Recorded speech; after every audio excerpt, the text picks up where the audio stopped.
Paul. Hi there, and welcome to this our first Google Hangout of the course. We're at the end of week 2. We'll do the introductions first. So my name is Graham McPhee. I guess if you've been following the course so far, you'll know who I am. I'm the lead educator. I'm based here at the University of Strathclyde. Hi there, my name is John Paul Fitzpatrick, and you will be experiencing the horror of my input later on, around about week 6, I think. So it's great to be here today. Week 5 and week 6. So this is a preview of John Paul. I guess what we're going to be doing for just now is we're 2 weeks into the programme. We're going to be reviewing kind of some things that have been going on today. Get quite a lot to talk about. As always, I mean, it's just want to reiterate the point that was made at the beginning. We've got questions to be responding to, but we'd love to get some more responses as the session goes on. So you can do that via the Google Hangout bar, but there's also Twitter that the feeds.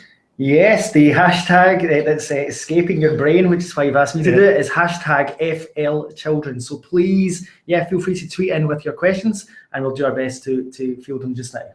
Okay, and again, that so far, of course, we've got a really dynamic kind of learning community together. We've got, I mean, the figures are fantastic. We've got just short of 7,300 people registered on the course so far. In the first week and a bit, we've had over 40,000 steps completed, and just short now of 8,800 comments. So lots of people in and about the course making all sorts of comments, so kind of great levels of participation and engagement. That's great. We'll keep it up. There's a plea to you. Let's have even more supporting each other through the next couple of weeks as well. So I guess one of the things we want to start with is it's not so much about a specific question that we've been asked, but it's been a comment and an observation that's been coming up repeatedly over especially in week 1, but continuing in week 2.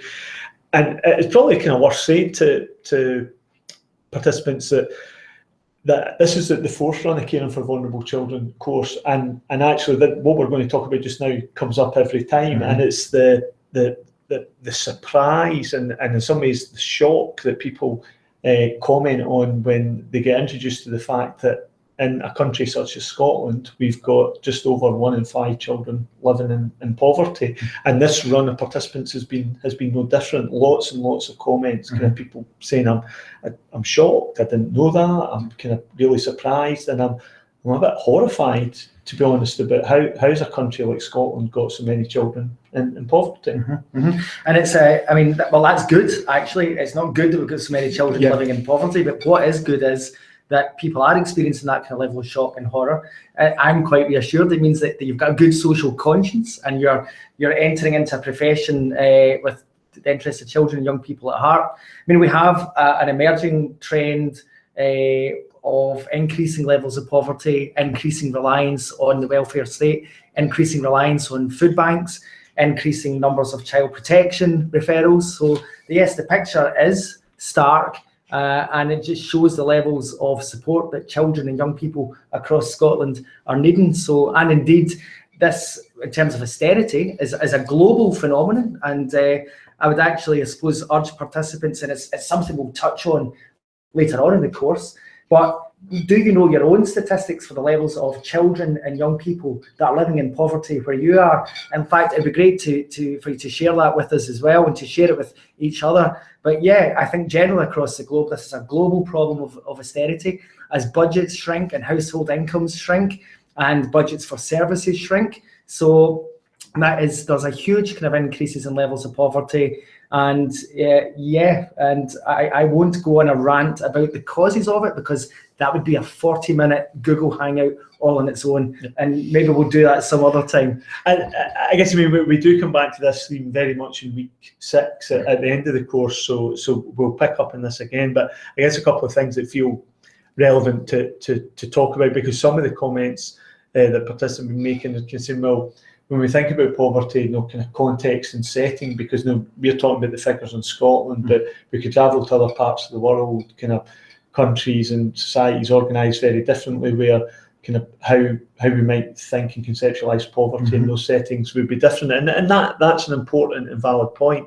And even within a Scottish context, the way in which you think about poverty hasn't been static over time. So if you look back to the 1940s and the 1950s, some of the indicators of poverty or not, and it mentions things about like access to a colour TV, access to an indoor or an outdoor toilet, and those are things that we don't even really think about now, but within today's society, in terms of how we live in Scotland, access to the internet and other such things. So these markers that somehow define the living conditions in which you live in are not static, they change over time. They change over time, and also the way that these statistics are collated, certainly in a United Kingdom perspective or context, has changed as well. So, and fairly recently, actually, there were attempts in the UK Parliament to adjust the way that child poverty statistics are collated.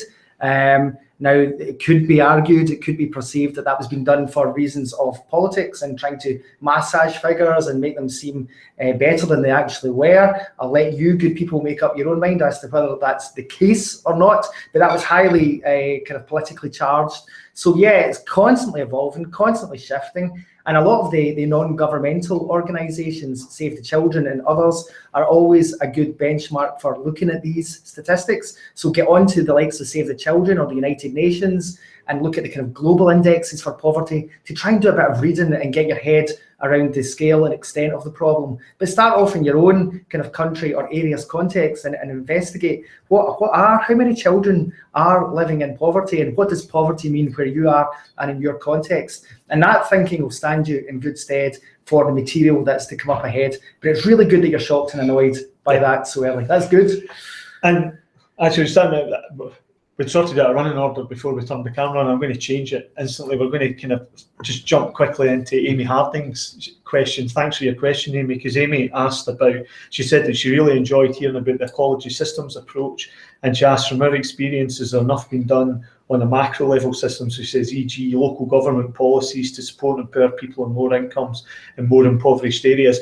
And I hope that you don't take this as a cop-out at this stage, Amy, but we've just touched on that a little bit there, but that's very much a theme in week 6. So rather than spend time on that in this Google Hangout, so obviously kind of watch this space, and we'll come back to this in week 6 when we do the Google Hangout then. Absolutely. But also put it back to you, Amy. What are you thinking? What is behind your question? So yeah, I'm intrigued to find out more. Yeah, so thanks for that. So we've got a question from Kerry Nichols. So thanks for your question, Kerry. Kerry was picking up on the theme of containment. So obviously in week 2, we heard from Laura talking about containment as links to attachment theory, and we heard about Judy talking about attachment. So she found this interesting, and she asked, what type of projects or help is available today in Scotland for children with these issues? And myself and John Paul were talking about this a little bit before we came on camera, and what we're going to stop short of is giving specific examples, because they are very kind of specific to local settings and kind of local context, and that's in a Scottish context. And then if you go out further, because we know we've got lots of participants from kind of lots of different places. So, I mean, what we were talking about in the kind of Scottish context was, well, there are, and depending on where children stay, there'll be kind of different kind of services and projects in place. A number of local authorities will have what we would refer to as CAMS teams, children and mental health, children and adolescent mental health services, and they would often try to be kind of working with and supporting children and families where there was issues. Over and above that, there may be a number of different local projects, but it almost seems impossible for us to be answering this question without linking back to what we were just talking about, and that's about budgets and austerity. And it's a bit sad to be kind of coming back to that all the time, but actually one of the short answers to your question, Kerry, is there's less now than there was even 5 or 10 years ago, it feels like, because services are so under pressure. Absolutely, and generally what's happening is that priority is given to children, young people that are usually at the point of crisis, rather than doing earlier intervention and where people are presenting with kind of early signs of issues with attachment, etc. So again, it will depend, Kerry, on where you stay and even which bit of Scotland you stay in, and as Graham was saying, which part of the globe. So yeah, that is complex and is very much linked to the finance that is available for children and young people's services. Yeah. So thanks for asking that question, Kerry. Sticking with the kind of, I guess, the theme of attachment, we had a question from Clelia Goncalves. I hope I pronounced your name correctly there, and she asked about in relation to some of the inputs on attachment and containment. She says, does it mean, for instance, for a 5-year-old child that you may adopt, that they're damaged for life despite the love and care that you present to them? And I guess, again, when we were talking before the session, it was a resounding answer was no at this point, and there's a kind of strong research base and a kind of strong research evidence actually suggesting something very different. Absolutely. I mean, if you look at all the research that's been done, whereby we now know that the brain has huge levels of plasticity, and the way that neural pathways form in terms of the brain have an immense ability to recover quickly from levels of trauma that children and young people have experienced. What we do know, though, is that the earlier an intervention is staged, the more likely there is to be of a quicker and speedier recovery and less reactive attachment disorder impacting on the brain. So the earlier you can intervene, the better, but the earlier also that children and young people can have caring, loving, stable, supportive relationships and experience, then they will have the ability to flourish and thrive regardless of the previous experience. So yeah, I mean, that is, I mean, Graham's, your own experience has been in residential childcare, where you've worked with teenagers who have experienced a lot of kind of issues and trauma, but their ability to respond even at ages 12, 13, 14, 15 in terms of having a stable environment. Absolutely, and just reiterating the point that John Paul's made, in the sense that I guess the earlier we can begin to intervene and support, the better, but I would be really worried if we were taking the view that it's ever too late to be trying to support and affect change. And actually, I mean, again, we're giving you a lot of trailers and teasers here, but no, when we move into week 4, one of the things that we begin to think about is the notion of love in terms of the kind of care that we provide. So kind of just continuing with that theme of kind of claiming children and allowing them to feel supported and safe and secure, and giving them the base to grow and develop and move forward in the world. So certainly not at 5-year-old. It's never too late for us to be making positive contributions and a positive change. So there's always things to be aiming for and achieving with the children and young people that we're working with. Absolutely, and that links also to a question that we've just literally received there from Janice Bonney. Janice, thank you very much for your question. And Janice is asking, once a child has learned to form attachments, can they lose or struggle to maintain that ability later on, for example, in the adolescent period? And again, linking to what we're saying, I mean, children's confidence, children's resilience, children's esteem isn't something that's static. It's impacted on by their circumstances, by their previous experiences of relationships. Many children and young people have periods of stability and then move in and out of different care settings. That has an impact on where they're at in terms of their levels of attachment they have with their caregivers. So it's something that can change, and it depends on the situation and the context. It depends on the level of trauma that they've previously experienced. So there are lots of different factors. But that core ability to form attachments, I think the core philosophy of child and youth care, along with youth work, along with social work and other caring professions, is that helping relationship is something that can make a difference at whatever age and stage that the intervention is taking place in that person's life.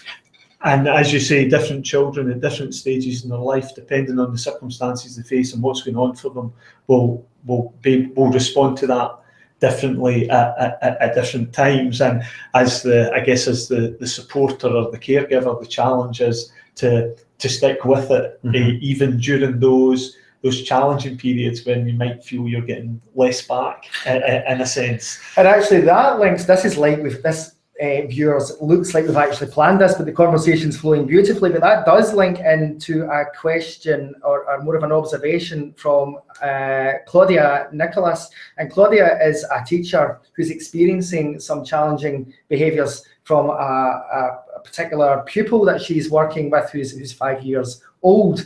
Now, Claudia goes on to ask a kind of detailed question about how to affect an intervention. And in the time that we've got and the level of information, Claudia, that you've given us, we wouldn't be able to, but give a fuller answer to the question in a way that it would deserve kind of attention and justice to. But a couple of general points would be that no matter how difficult a relationship is with a young person that you're working with, that persistence and tenacity and engaging with them as positively as you can is of critical importance, because quite often the behaviours or for the reasons of these behaviours are not to do with your teaching engagement or the way that you're with them when you're caring with them, but they are linked to previous experiences, or are linked to the behaviours are linked to triggers that are happening in terms of, it could be the room, the environment, so many different factors that are impacting on that behaviour.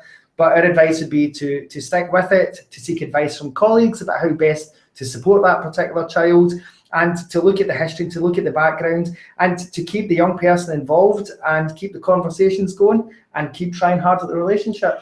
Yeah, and it's almost to be, I guess that the thing that triggered the connection there was us kind of mentioning about as the carer or the teacher kind of sticking with it, even sometimes, and working with vulnerable children, it can be challenging for us in that sense. But rather than for us to try to avoid almost kind of personalising any behaviour that we might experience from the child, and to encourage us always, as challenging as it might be, that generally when children are behaving a certain way, that they're communicating things to us, and so in this instance that 5-year-old child is communicating something about kind of where they're at via their behaviour, and it sounds like that child is experiencing a number of issues and difficulties. So part of the task for the care team round about them is to kind of try and make sense of that in a way that is sensitive and responsive to the child. But again, that bit about persistence and consistency, and that's because that, in many ways, that's children need that. Vulnerable children need that most when they're in those troubled periods. And most in need, and making yourself available. And I suppose for you, making sure that you've got good levels of support and supervision, and or colleagues that you can confide in, and for you to get support, because dealing with those levels of kind of challenging behaviour can be quite emotionally draining and difficult for yourself. So it's important that you've got kind of good support and supervision systems as well to support you on that, and good luck with it. So actually, I mean, we're now throwing our schedule out the window, because let's go on to Angelica's question, because it moves in nicely here. So a question is from Angelica Karagianadu. I think that's how I pronounce your name. I'm getting all the awkward names awkward for me anyway to pronounce here. So I hope I've got that correct, Angelica. And the connection I'm making here, she asked, how do social workers cope with the complexity of the daily problems they need to solve? How can a person with empathy manage this task without getting emotionally exhausted?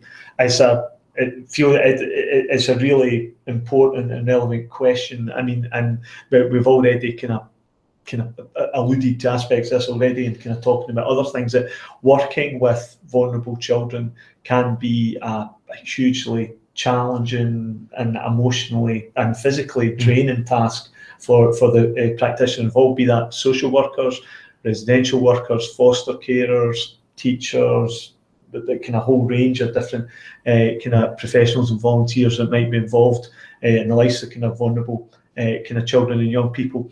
And that task of both looking after ourselves and looking after our colleagues is a key one, because if we are not in the right place, if we are not emotionally and socially and physically available for the child, then it makes it far more difficult for us to achieve that role. So Angelica, it's really important that we pay attention to that. Now, I guess within organisations, hopefully there should always be formal structures through which that happens. So i.e. some kind of via line management and supervision and support that is formally offered to workers, especially in those, I guess, high tariff demanding roles. But equally, kind of some of the less formal stuff is really important in terms of the kind of colleagues supporting each other, looking out for each other, the simple kind of how are you doing, kind of how's that, and kind of having the time in mind for each other is hugely important, and trying to support each other in this task. Absolutely, it's critical. I think it's such an important part of the culture of an organisation and the philosophy of child and youth care that you are emotionally supported and supporting of other colleagues that are experiencing very kind of difficult and challenging work and such important work.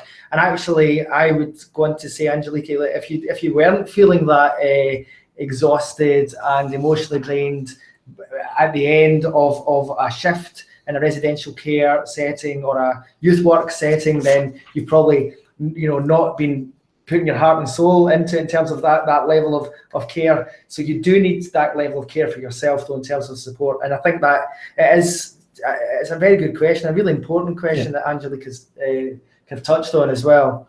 And this is picked up in some of the literature. Henry Mayer, kind of one of the kind of founder fathers of kind of child and youth care, and thinking about kind of some of the literature and theory associated with that.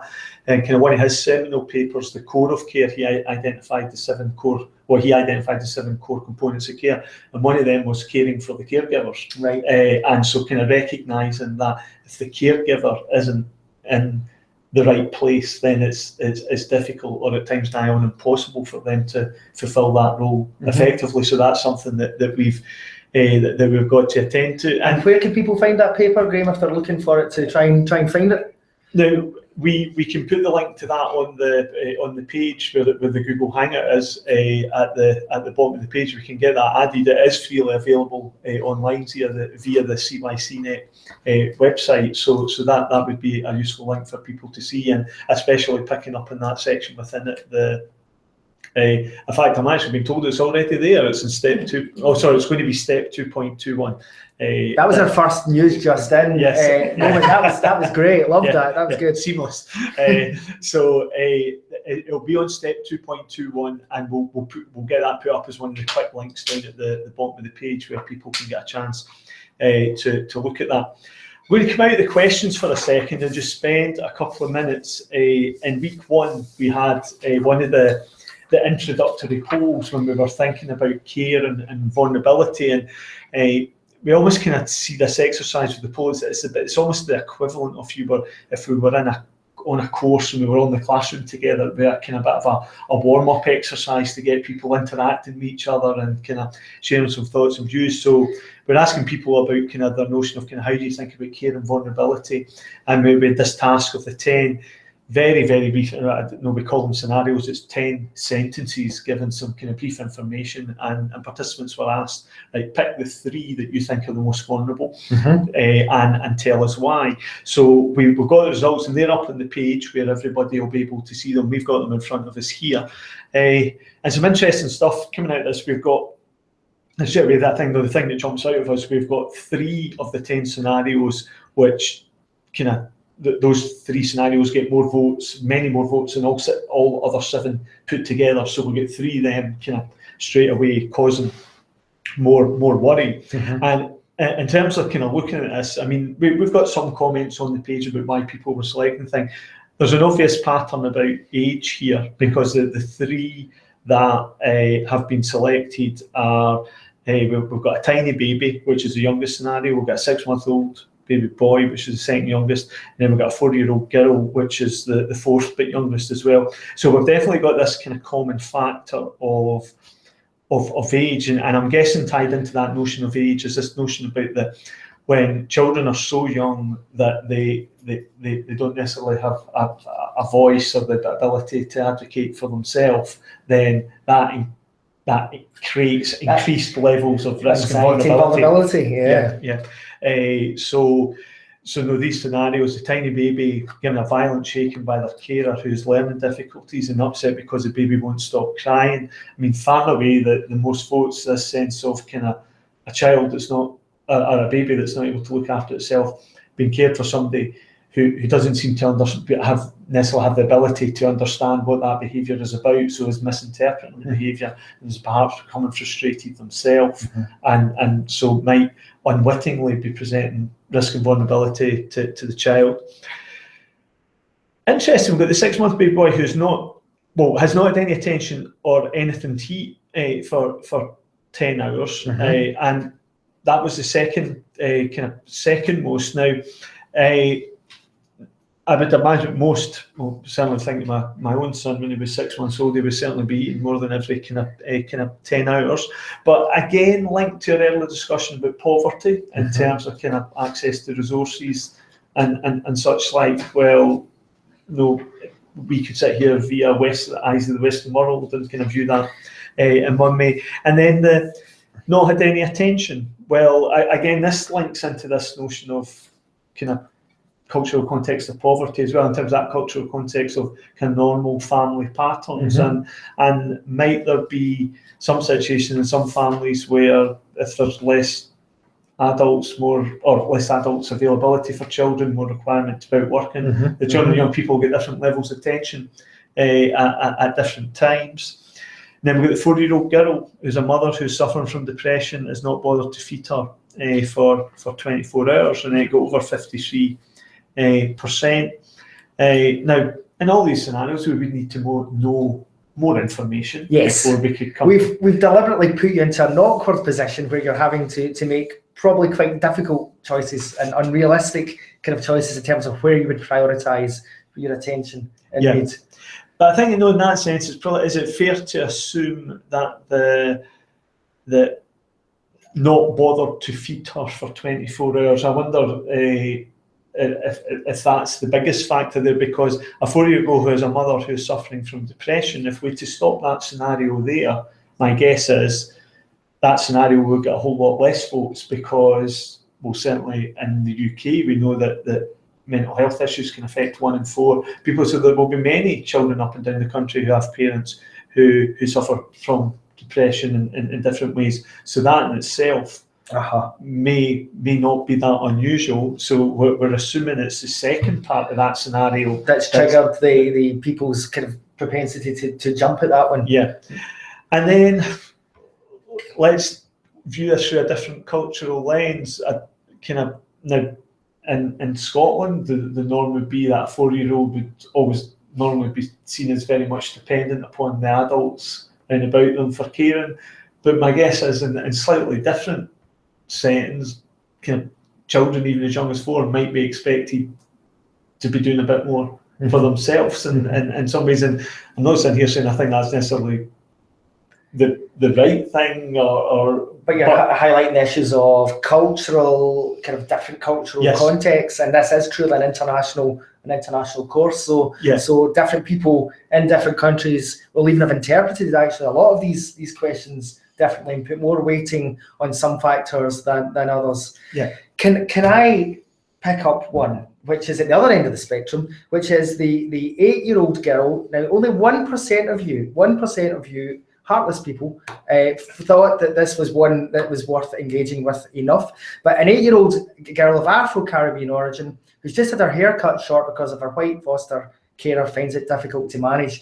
Now, if ever there was a kind of explosion of cultural context is laden in that question, because actually just think about how important in terms of the eyes of the child that will feel for that 8-year-old. You could play devil's advocate and say that could lead to issues around her esteem, her identity.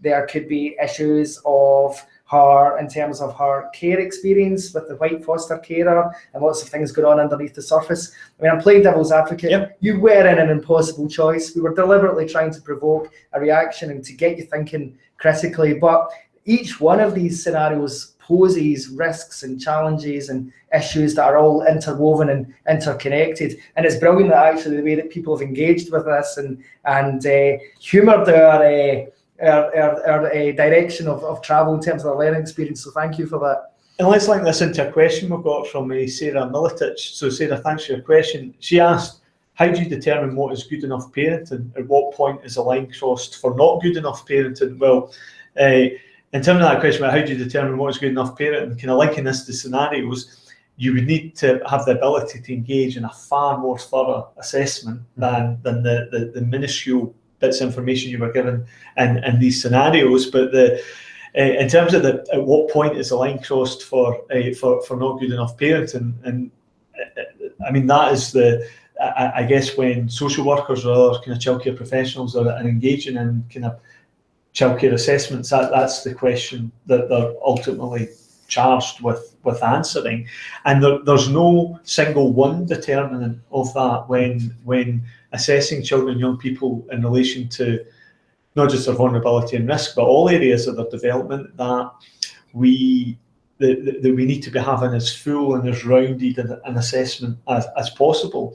And in terms of the line crossed for good enough parenting, I guess it would be, it's a case of weighing up the strengths that are in a situation, sitting alongside all the complex factors that are occurring, the levels of risk, the kind of thresholds for risk, and how at risk the children and young people or those involved in the situation appear to be. But it's hugely kind of complicated. And actually these thresholds and levels of tariff, even in a Scottish context, let alone a global context, are very, very different. So what guidance a social worker would follow in one part of Scotland may vary very differently in terms of another part of the country, and some of that again may be a factor of level of resource and levels of cases and pressures on the teams and those that are making these assessments. So it's a really good question and is at the heart of the issue, but there's not a simple answer to that one. Well, let's link this to Billy's story, because also we're into week 2 of Billy's story now, and as always Billy's story kind of engaging a lot of participants, and we see participants beginning to kind of very much invest in Billy, and a number of comments about people kind of saying they've got concerns about Billy and kind of the feel the risk, and kind of linking into this question about, well, what's good enough parenting, and when might a line be crossed, and but we're not going to give anything away about Billy's story in terms of kind of where it goes in the next 4 weeks. But I think what it is kind of fair to say at this point, 2 weeks in, despite all the comments that we see about people saying they've got concerns or worries about Billy, the reality is there are many children like Billy living in the same sort of circumstances as Billy just now. And in terms of priorities for support or resources from kind of social work organisations or agencies, Billy would very much be down the ladder at the present time. And that's not to say that Billy doesn't have vulnerabilities and there aren't concerns about Billy, but in relation to compared to a number of other children, there'll be far more risk factors at play. That's the reality, I think, Graham, of where we are in terms of, again, the way that I do talk about other things other than money and poverty, but it is a reality of the poverty and a reality of the situation. So there it'd be very low threshold. It wouldn't particularly be, because the situation's not particularly troublesome at the moment in terms of levels of risk that Billy would be perceived to be having, the levels of response and intervention and awareness even of the vast bulk of services would still be very, very low on the radar. And of course, in terms of how that unfolds, well, you'll just have to keep working hard through the course and you'll find out. We'll get coming towards the last 5 minutes of the session. We've got a couple of questions that we want to make sure that we squeeze in and give some quick answers to. So say that just in relation to this kind of that what is good enough parenting, one of the models or kind of one of the frameworks that would be used in Scotland would be GIRFEC, getting it right for every child, and that would offer kind of social workers and other kind of care professionals an assessment framework for kind of thinking about trying to measure and record both the different strengths and vulnerabilities that children are in, so that an assessment can be come to. And a follow-on question from that, Wendy Hampton asked, is there an equivalent to getting it right to GIRFEC in England? Well, the answer to that is yes and no.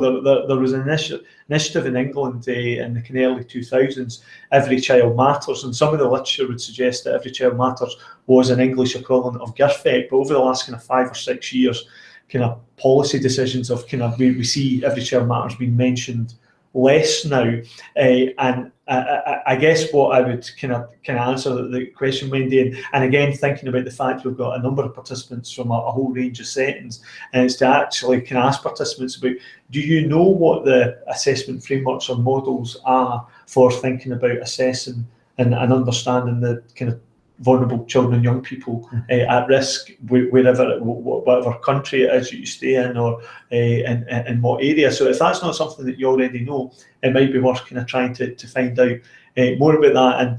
And we mentioned GIRFEC because we're based in Scotland, and that's the model that's applied and utilised in Scotland. It's something different in England, but there'll be different models elsewhere. So it would be good for participants to kind of a little bit of homework for you, maybe, in terms of kind of trying to find out what exists in your setting, and post that in the forums and share some of the information that you can find. Absolutely. Let's try and get Belinda Sullivan's question in 30 seconds. Belinda's asking, would it be worthwhile and cost effective to put attachment theory, resources and packs for expectant mothers, and could midwives be giving this information to promote it with their patients? Belinda, that's a brilliant idea. It's one way of doing it, absolutely. But again, we can't assume that just putting information in packs is the best way to change behaviours or to change parenting. So we need to think about a whole range of different things, but it's certainly one way of doing it. And obviously, midwives are a good source of first contact, as are nurseries, as are a whole plethora of different professionals. So Belinda, keep thinking about creative solutions to the situations that you're experiencing on the course and through Billy's story. And yeah, I think that's definitely one of many. So keep the conversation going. Thanks for the question, Belinda. And one last question we're going to respond to.